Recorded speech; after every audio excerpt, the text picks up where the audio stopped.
Сумунд ангуудын яг өдөр тутмын үйл ажиллагаа хэвийн жигд явахын тулд бас нэг боловсон хүчний асуудал гэдэг чинь маш чухал болоод байна тий. Тэгээд боловсон хүчнийг бас доктортой байлгах үүднээс сум орон нутагт ажиллах боловсон хүчнийг нэмэгдүүлэх ч юм уу тий. Тэрнтэй холбоотой бас цалин урамшуул доктортой ажлын байр бий болгох. Манай аймгийн хувьд болохоор бас нэг сүүлийн 20 оноос хойш одоо нэг доктортой үйл ажиллагаа явж эхэлж байна.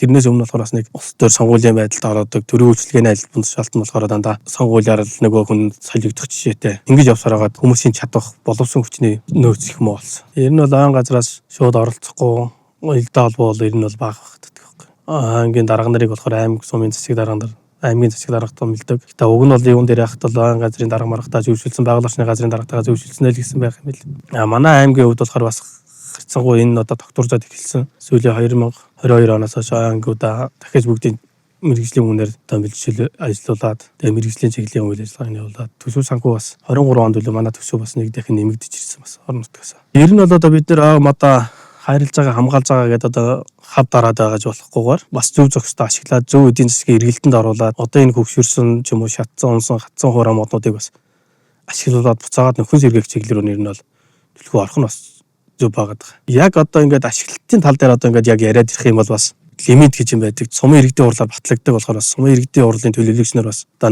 нэг өөрснөө сонгуульд ажилтан болохоор ч юм уу нутгийн иргэдийн хил амнаас айдаг юм уу яадаг бас их хэмжээгээр ашиглуулахгүй. Одоо манай Цэнхэр сумын хувьд гэтэл одоо нэг аж ахуй 120 м3 хэрэглээний мод авч ашиглаж байгаа жишээтэй. Энэ 120 м3 мод ашиглаж байгаа аж ахуй нэгж минь өөрөө цаашдаа яаж чадах хувцах уу бас тий. Тэгээ буцаагаад ойгоо яаж хэрхэн нөхөн сэргээх хөрөнгө санхуутаа болох уу гэдэг тал дээр бас эргэлзээтэй асуудал болчиход байгаа байхгүй. Тэгэхээр ойгоо бид нар бас зөв зохистой ашиглуулад эдийн засгийн зөв эргэлтэнд оруулаад тэрнийхээ гэрээнд хэмжээнд бас нөхөн сэргэлт ойжуулалтын асуудлыг бас давхар авч явдаг байвал бас ойг бас эргэлжүүлэх, цэвэрлэх, залуужуулах тийм боломж олцоо байгаа мó гэж бодож байгаа. Одоо зөв зохистой ашигласнаар бас нөгөө төмөр хөнөөлж шавжинд ирвэгдээд байгаа, хатсан хуурай мод босоод гараад байгаа гэдэг асуудлууд бас багасж ирж байгаа. Тэгээ ойгоо бас залуужуулж өгж байгаа. Тэгэхээр бас өгөөжтэй болчиход байгаа байхгүй. За манай хариуцсан сумдын хувьд болохоор ойн сангийн хувьд бол өсөлттэй байгаа. Яагаад гэвэл 2010 оноос хойш нөхөн сэргэлтүүд байгаль засгийн хургалтын хувьцсан талбарууд ихээр нэмэгдсэн. 2002 оноос өмнөх ч юм уу 90 хэд оны үед төмөр төрчихсөн шатсан тийм талбаанууд минь одоо